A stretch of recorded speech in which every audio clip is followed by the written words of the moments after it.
Iran இஸ்லாமிய குடியரசின் சட்ட அமலாக்க தளபதியான அகமது ரஸா ரதான் அமெரிக்கா மற்றும் இஸ்ரேலின் தாக்குதலில் வீரமரணம் அடைந்த ஈரானிய தியாகின் குடும்பங்களுக்கு முன்னால் இருக்கிறார்.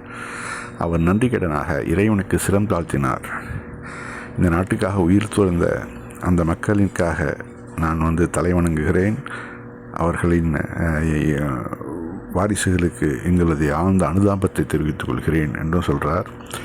நாட்டுக்காக உயிர் தியாகம் செய்த அந்த தியாகிகளுக்கு இறைவன் மேலான பதவிகளை மறுமையில் வழங்குவானாக என்று நாம் பிரார்த்திப்போம். நம்முடைய பிரார்த்தனைகளையும் சேர்த்துக்கொள்வோம். இது போன்ற தியாகிகள் அழிக்கப்படுவதில்லை, விதைக்கப்படுகிறார்கள். அவர் அதனால்தான் இறைவனுக்கு நன்றி செலுத்தி தங்களுக்கு வெற்றியை கொடுத்ததற்காக முதல்ல இறைவனுக்கு நன்றி செலுத்துகிறார். அதன் பிறகுதான மனிதர்களுக்கு இல்லையா? முதல் நம்முடைய கடமை இறைவனுக்கு நன்றி செலுத்தணும். தற்போது போரினால் டெஹ்ரான் அதிகம் உருக்குலைந்திருக்கிறது. அதை கிளீன் பண்ணுறதுக்காக துப்புரவு தொழிலாளர்கள் நிறைய தேவைப்படுறாங்க. அதனால் அவர்கள் பார்க்க வந்த கலாச்சார அமைச்சர் அந்த துப்புரவு தொழிலாளியை கூப்பிட்டு அவர் நெத்தியில் முத்தமிடுறார். இது அந்த நாட்டில் சாதாரணம். நம்ம நாட்டில் இதை நம்ம அப்படியே கம்பேர் பண்ணி பார்க்குறோம். இது மாதிரி முத்தம் போட்டு அந்த சகோதர கட்டியை பிடிச்சு அவருக்கு ஒரு ஆதரவு தெரிவிக்கிறது அவங்களுக்கு ஒரு பூஸ்ட் மாதிரி. கடினமாக நம்ம உழைக்கிறோம், நமக்கு சம்பளம் கிடைக்கிது, ஓகே. இது மாதிரி சமூக அந்தஸ்து கிடைக்கணுண்டாக்க இது மாதிரியான வேலைகளை நம்ம செய்யணும். அமைச்சரே கட்டி முத்தம் போடுறாரு பாருங்கள். இதே நம்ம நாட்டில் எடுத்துக்குவோம். NDTVயில் ஒரு செய்தி, ஊபியில் குஷி நகர் அங்கே யோகி ஆதித்யநாத் துப்புரவு தொழிலாளர்களை பார்க்குறதுக்கு வரார், அவர்களுக்கு பரிசுலாம் கொடுக்கறதுக்கு. அப்போ அதுக்கு முன்னாடி என்ன பண்ணுறாங்கனாக்க அவர்களுக்கு சோப்பு, டைடு இதெல்லாம் கொடுத்து உங்கள் துணிமணிகள்லாம் துவைச்சிங்க, உங்கள் கைகளெல்லாம் சுத்தம் பண்ணிக்கிங்க. அவர் வந்தோடனே அவர் பக்கத்தில் வரும்போது இது மாதிரி வேர்வை நாத்தங்கள்லாம் வரக்கூடாது அப்படின்னு சொல்லி அவர்களுக்கு சோப்பு, டைடு இதெல்லாம் கொடுக்கறத நம்ம பார்க்குறோம்.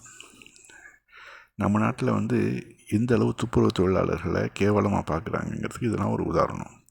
அவன் உழைச்சி சம்பாதிக்கக்கூடியவன், அவன் கண்டிப்பாக வெயில் நின்று பண்ணும்போது அவனுக்கு வேர்வை வாசனை வரத்தான் செய்யும். அதெல்லாம் சகிச்சுக்கிட்டு தான் ஒரு தலைவர் நம்ம நிற்கணும். இப்போ இங்கே டெஹ்ரானில் பாருங்கள், இவருக்கு மட்டும் வேர்வை வாசனை வராதான்? நம்ம நாடு மாதிரியே தான் உஷ்ண பூமி அது. அங்கேயும் அதுவும் பாலைவனத்தில் எந்த அளவு வெயில் அடிக்குங்கிறது நம்ம சொல்ல தேவையில்லை. அப்படிப்பட்ட நிலையிலையும் ஒரு அமைச்சர் அவர் நெத்தியில் கூப்பிட்டு நீங்கள்லாம் இல்லைன்னா நாங்கள் இல்லை அப்படின்னு சொல்லக்கூடிய அளவுக்கு அவருடைய நெத்தியில் முத்தமிடுறதை நம்ம பார்க்குறோம். இது சாதாரண நிகழ்வு கிடையாது சகோதரர்களே. இதுக்கெல்லாம் இஸ்லாம் அடித்தளமிட்டது. இந்த உழைக்கும் மக்களுக்கு நீங்கள் உரிய அந்தஸ்து கொடுக்கணும். தொழுகையில் கூட சில இடங்களில் அந்த சவுதியில் நான் பார்த்துருக்கேன், அந்த யூனிஃபார்மோடு நிற்பாங்க பக்கத்தில்.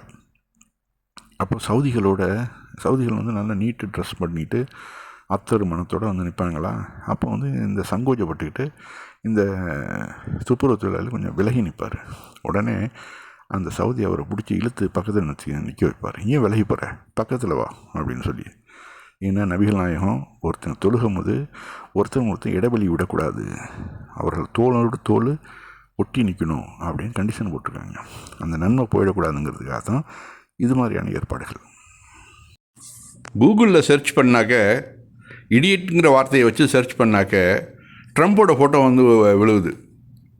இது அமெரிக்க மக்களுக்கு பெரிய பிரச்சனையாக போச்சு. அதான் கோர்ட்டில் வச்சுட்டு கேட்குறாங்க, இது மாதிரி எப்படிப்பா நம்ம இடியட்டுன்னு கூகுளில் டைப் பண்ணாக்க உடனே ட்ரம்ப்போட ஃபோட்டோ விழுவுதே, இது எப்படி அப்படின்னு சொல்லிட்டு கேட்கவும், அதுக்கு நம்ம சுந்தர் பிச்சை விளக்கங்கள் கொடுக்குறாரு. அவர் என்னமோ அல்கரிதம் அப்படி இப்படின்னு என்னென்ன சொன்னாலும் மக்கள் பெரும்பாலும் இந்த உலகத்திலே ஒரு இடியட் அதிகமான பேர் யூஸ் பண்ணுற பேரும் ட்ரம்ப்பு தான்.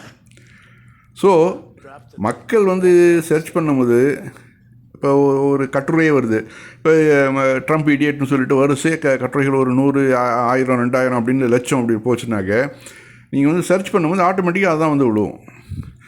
ஆக்சுவலாக ஒரு அந்த பேருக்கு லாயக்கானவர் தான் அவர், அதில் எந்த ஒரு மாற்ற கருத்துங்க கிடையாதுன்னு வச்சுங்களேன். இப்போ பாருங்களேன், ஈரான் ஒன்றுமே இல்லாமல் காஞ்சி போய் கிடந்த ஈரானை உசுப்பி விட்டு அப்படியே அடித்து ஹார்மூஸ் நீர்நியாமம் வந்து அடைச்சி இன்றைக்கி எதுவும் டோல்கேட் போட்டான்.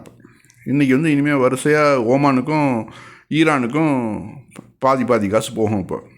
இப்போ லைனில் வந்து நின்றுக்கிட்டு ட்ரம்ப்பு, இஸ்ரேலு, இன்னும் உலகத்து நாடுகள் எல்லாம் நம்ம இந்தியா முதற்கொண்டு வரிசையாக டோல், அதுவும் வந்து டாலரில் கூட இல்லை, யுவானில் இல்லைனாக்க ஈரானுடைய மணியில் தான் நீங்கள் வந்து டோல்கேட் பணம் செலுத்தணும். ரெண்டாவது ஷியா சன்னி பிரிஞ்சுக்கிட்ட கிடந்தவங்களாம் இப்போ ஓரளவு ஒன்றாயிட்டாங்க. பொருளாதார தடை நீங்கிடுச்சு ஈரானுக்கு. உலக நாடுகளுக்கு பெட்ரோல் அவன் பாட்டுக்கு அள்ளி கொடுக்குறான், காசு வந்து கொட்டுன்னு கொட்டுது. இப்போ சொல்லுங்கள், இந்த இடியட்டுங்கிற வார்த்தைக்கு கரெக்டான ஆள் யாருங்கிறத இப்போ நீங்கள் முடிவு பண்ணிங்க. If you Google the word idiot under images, a picture of Donald Trump comes up. I just did that. How would that happen? How does search work so that would occur?